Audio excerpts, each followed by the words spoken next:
Salam sejahtera Malaysia, terima kasih kerana menonton video-video dalam channel ini. Sebelum kita mula, jangan lupa untuk tekan tombol subscribe, share, like dan komen.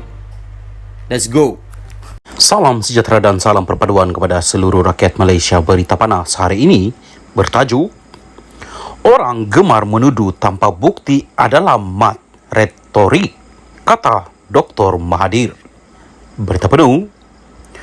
Kemelut di antara Dr. Mahathir Mohamad dan Anwar Ibrahim berhubung pemilikan harta masing-masing berterusan hari ini dengan bekas Perdana Menteri itu memberikan label buat seterunya.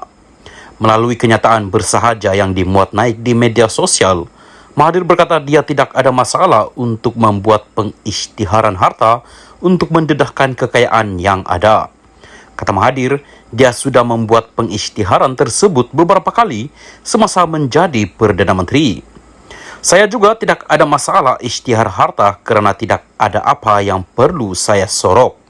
Yang jadi masalah ialah Anwar telah beberapa kali tuduh saya salah guna kedudukan semasa saya jadi Perdana Menteri untuk kayakan diri saya dan keluarga saya, katanya. Pada 7 Mei lalu, Anwar mengulangi cabaran kepada seorang pemimpin politik Melayu yang tidak disebutkan namanya agar mendedahkan semua harta pribadi serta aset mereka sekeluarga. Berucap di Majlis Rumah Terbuka Malaysia Madani, anjuran Kerajaan Negeri Sembilan di Seremban, Perdana Menteri ke-10 itu berkata tokoh terbabit memiliki harta berbilion, manakala anak-anaknya memiliki kapal terbang dan kapal. Itu belum dijawab. Saya minta mereka jawab, berapa bilion dia ada? Mana dia dapat uang itu? Pulangkan balik kepada orang Melayu di Malaysia, katanya. Sehari kemudian, Mahathir pula meminta Anwar mengisytiharkan kekayaannya semasa menjadi timbalan Perdana Menteri dari 1993 hingga 1998 dan mengaitkan Presiden PKR itu dengan amalan kronisme. Untuk rekod, Malaysia kini pada 5 Mei lalu melaporkan Mahathir sudah memfailkan saman berjumlah RM150 juta ringgit terhadap Anwar berhubung dakwaan bahawa dia mengumpul kekayaan pribadi ketika berkuasa. Kata Mahathir, Anwar sudah digesa untuk menunjukkan bukti bahawa dia memiliki wang berbilion ringgit, kapal terbang dan kapal atau berdepan dengan tindakan mahkamah. Saya telah mengambil tindakan mahkamah dan sehingga hari ini, dia tidak pernah tunjuk bukti selain kesana kemari buat tuduhan terhadap saya. Sebaliknya, dia minta saya tunjuk bukti harta saya. Dia yang tuduh saya dan dia minta saya pula tunjukkan bukti, tambah Mahathir. Justru Mahathir yang pernah menjadi ahli Parlimen Langkawi pada 2018 itu mengulangi sekali lagi gesaannya kepada Anwar agar dakwaan tersebut dibuktikan. Setakat cakap di atas pentas politik tanpa ada bukti ini, siapapun boleh buat. Mereka yang begitu ini digelar mat retorik, katanya lagi. Salam sejahtera dan salam perpaduan kepada seluruh rakyat Malaysia. Berita panas malam ini, Anwar harap dapat jalinkan persaudaraan dengan Hadi. Berita penuh. Dalam usaha membina semula negara dan mengelak daripada kegagalan, Perdana Menteri Anwar Ibrahim berharap hubungan silaturahim dengan Presiden PAS Abdul Hadi Awang dapat dijalinkan semula. Berkongsi harapan tersebut, pendakwa bebas Wan Jiwan Hussein berkata, hasrat murni Perdana Menteri itu dibuat pada pertemuan bersama dua anak bekas Menteri Besar Kelantan, Allahyarham Nik Abdul Aziz Nikmat, semalam. Dalam pada Perdana Menteri bertanya kabar berkenaan perkembangan terkini berkenaan dua anak Tok Guru Nik Abdul Aziz.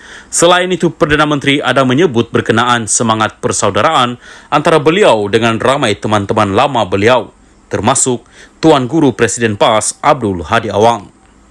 Perdana Menteri berharap sangat hubungan persaudaraan berlaku antara beliau dan Presiden PAS selain sikap PAS dalam menanggapi isu-isu yang dibangkitkan agar tidak menggagalkan usaha membina negara, katanya kepada Malaysia kini.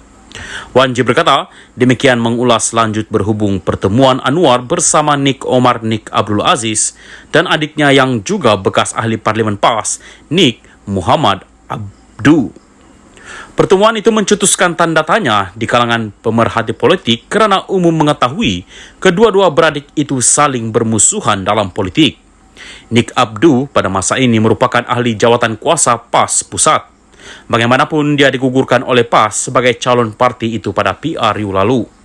Hubungannya dengan Nick Omar diketahui renggang selepas abangnya itu membuat keputusan menyertai Amanah kerana tidak bersetuju dengan pendirian PAS pada 2018 untuk bekerja sama dengan UMNO. Pada tahun yang sama, Nick Omar membuat keputusan menyertai Amanah yang merupakan sebuah parti serpihan PAS. Pada PRU 14, Nick Omar bertanding di kerusi Dewan Undangan Negeri DUN, Cempaka atas tiket PKR tetapi tewas pada PRU berikutnya. Untuk rekod, Abdul Hadi dan Anwar merupakan bekas pemimpin Angkatan Belia Islam Malaysia ABIM. PAS pernah bersama dengan DAP dan PKR dalam gabungan Barisan Alternatif bagi menghadapi pilihan raya umum 1999. Selanjutnya, DAP, PKR, dan PAS membentuk Pakatan Rakyat pada April 2008 sebelum PAS meninggalkan gabungan itu pada 2015. Dalam perkembangan berkaitan, Wan Ji berkata pertemuan itu merupakan inisiatif Nurul Izzah Anwar dengan dia menjadi orang tengah. Semua ini adalah inisiatif dari Nurul Izzah.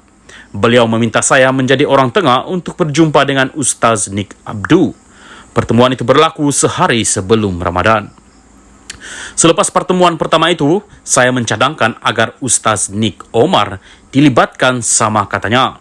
Selain itu, Wan Ji mengulangi bahawa pertemuan tersebut juga sebagai usaha untuk meneruskan legasi Nick Abdul Aziz. Pertemuan antara Perdana Menteri dengan dua anak tok guru Nick Abdul Aziz, Ustaz Nick Omar dan Ustaz Nick Abdu adalah atas semangat untuk memastikan legasi tok guru. Nick Abdul Aziz dapat diteruskan dalam banyak aspek, terutama dalam dua aspek besar.